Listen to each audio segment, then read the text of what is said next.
Magandang hapon po sa inyong lahat. Narito na po ang resulta ng Lotto ngayong 2 p.m. draw, August 9, 2026 para sa mga games na 2D Lotto at 3D Lotto.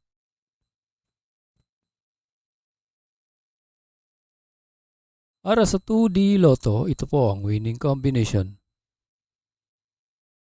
8 and 31 in exact order.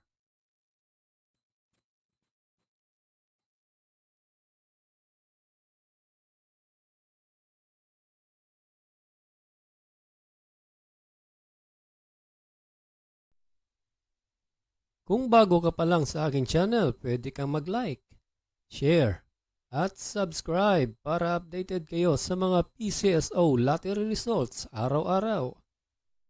At para sa 3D Lotto, ito po ang winning combination: 7, 0, and 4 in exact order.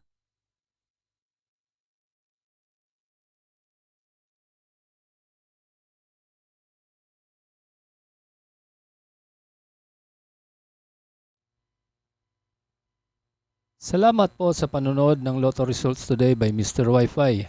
Good luck at maglaro ng responsable. Huwag kalimutang mag-like, share at subscribe. Hanggang sa muli, paalam po sa inyong lahat.